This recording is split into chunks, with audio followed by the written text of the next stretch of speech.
وزیر اعلیٰ کے چندر شیکھر راؤ سے ان کے کیمپ آفس پرگتی بھون میں جھارکھنڈ کے وزیر اعلیٰ ہیمنت سورین نے ملاقات کی۔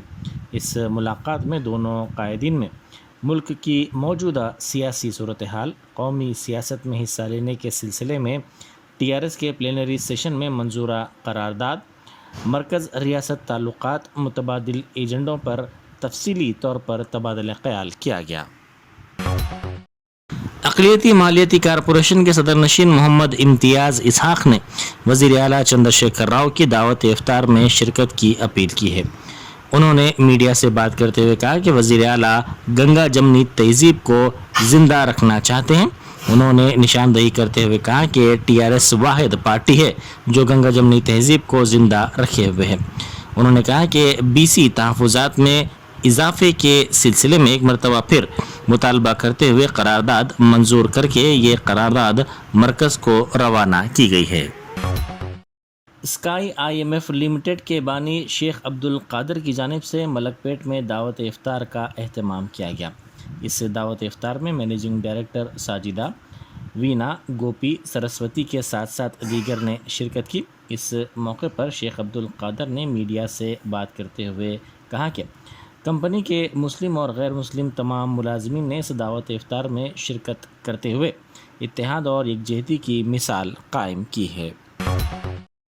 عثمانیہ یونیورسٹی JAC نے مطالبہ کیا ہے کہ ریاستی حکومت آئندہ 2 سال تک پولیس کانسٹیبلز اور سب انسپکٹرز کے عہدوں کے لیے اعظم ترین حد عمر میں اضافہ کرے۔ JAC کارکنوں نے ان کے مطالبے کی تکمیل پر زور دیتے ہوئے عثمانیہ یونیورسٹی میں مظاہرہ کیا۔ اس موقع پر انہوں نے میڈیا سے بات کرتے ہوئے کہا کہ ریاستی حکومت نے سینکڑوں خواہش مندوں کے لیے نہیں سوچا۔ انہوں نے کہا کہ اعظم ترین حد عمر میں اضافہ نہ کرنے سے نوجوانوں کو مسائل کا سامنا کرنا پڑ رہا ہے۔ انہوں نے کہا کہ ریاستی حکومت کی غلطی کے لیے بے روزگاروں کو سزا دینا مناسب نہیں ہے۔ دونوں شہروں حیدرآباد سکندرآباد میں جمعۃ الوداع کے موقع پر مسلمانوں نے بعد نم ماہ سیام کو الوداع کیا اور رخت انگیز دعائیں کی۔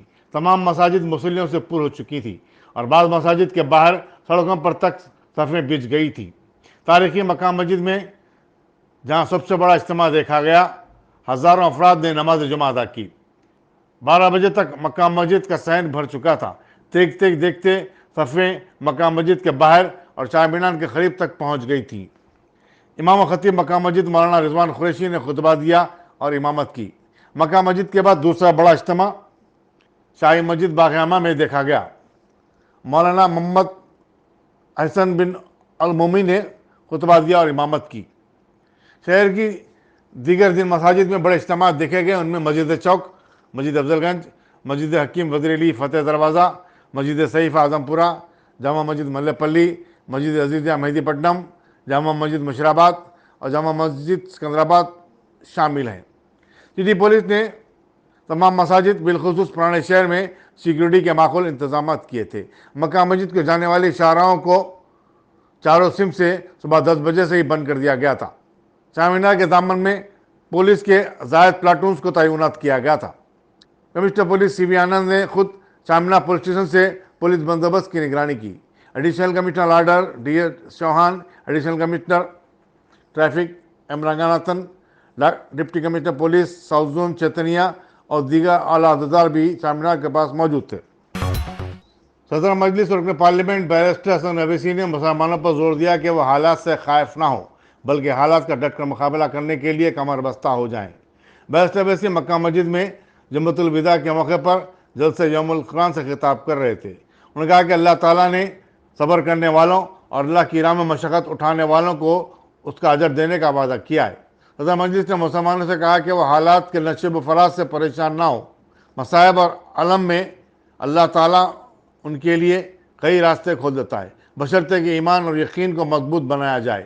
انہوں نے مدھیہ پردیش کے کھرگاؤں میں اور دہلی کے جہانگیر پوری علاقے میں انہدامی کارروائی کی مذمت کی اور کہا کہ حکومتوں کو ایسی کارروائی کرنے کا کوئی اختیار نہیں ہے۔ ملزمین کو گرفتار کر کے اس کے خلاف قانونی کارروائی کی جا سکتی ہے اور سزاؤں کا تعین کرنے کے لیے عدالتیں موجود ہیں۔ ابتدا میں راولپنڈی کے مجلس رکن اسمبلی احمد پاشا قادری نے خیر مقدم کیا۔ قاری ملک محمد اسماعیل علی خان کی قراءت کلام پاک سے جلسے کا آغاز ہوا۔ شفیع قادری اور راشد عبدالرزاق میمن نے بارگاہ رسالت مآب میں نذران عقیدت پیش کیا۔ مجلسی ارکان اسمبلی، کارپوریٹروں کے علاوہ مجلس قائدین کی بڑی تعداد جلسے میں شریک تھی۔ قومی میڈیا کے نمائندے بھی جلسے یوم خان میں بیرسٹر اویسی کی تقریر سننے اور فلم بند کرنے کے لیے موجود تھے۔ جماعت اسلامی ہند خلوت کی جانب سے دعوت افطار کا اہتمام کیا گیا تھا، جہاں غیر مسلم مصاحب کو خصوصی طور پر مدعو کیا گیا تھا تاکہ انہیں ماہ رمضان المبارک کی اہمیت، افطار کے اہتمام اور نماز کے طریقوں اور اصولوں سے آگاہ کیا جا سکے۔ وزیر سول سپلائی جی کملاکر نے کریم نگر میں دھان کی خریدی کے مراکز کا افتتاح کیا اور کہا کہ ان مراکز کے قیام سے کسانوں کو درمیانی ادمیوں کے استحصال سے نجات مل گئی ہے۔ انہوں نے کہا کہ یاسنگی فصل کے کاٹنے پر 15 کروڑ تھیلوں کی ضرورت ہے، لیکن حکومت کے پاس صرف 60 لاکھ تھیلے ہی دستیاب ہیں۔ انہوں نے مرکز کے رویے پر بھی تنقید کی اور کہا کہ مرکز دھان کی خریدی سے انکار کر رہا ہے، جس سے کسانوں کا نقصان ہو رہا ہے۔ جواہر نگر کے علاقے بالاجی نگر میں ایک مندر میں سرقے کی واردات پیش آئی۔ تارکین 3 مورتیوں کو لے کر چلتے بنے، کنڈی کو بھی توڑ کر اس میں سے رقم نکال لی گئی۔ اطلاع ملتے ہی پولیس نے وہاں پہنچ کر پنچنامہ کیا اور مقدمہ درج کرتے ہوئے تحقیقات کا آغاز کر دیا ہے۔ نامپلی علاقے میں دکاندار صاحب ایک جعلساز سے ہوشیار ہیں جو دکانداروں سے ہی پیسے اینٹ کر رفو چکر ہو جاتا ہے۔ بتایا جاتا ہے کہ درگاہ یوسفین میں اس شخص نے، جو خود کو ایک سچا اور دیندار مسلمان ظاہر کرتا ہے، ملبوسات کی دکان ایم ڈی خان کے پاس خریدی کے لیے پہنچا اور دوران خریدی دکان کے مالک سے کہا کہ وہ ایک مسجد میں جان نمازوں کا انتظام کر رہا ہے، چنانچہ اسے 15,000 روپے کی ضرورت ہے۔ وہ اطمینان دلانے کے لیے دکاندار سے یہ بھی کہتا ہے کہ وہ ان کے ایک ملازم کو اپنے ساتھ بھی لے جائے۔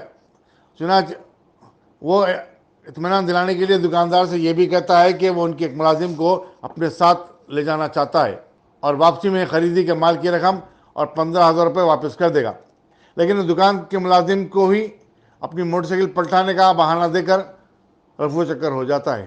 بتایا جاتا ہے کہ اس شخص کی جعلسازی کا اب تک نامپلی علاقے میں 3-4 دکاندار نشانہ بن چکے ہیں۔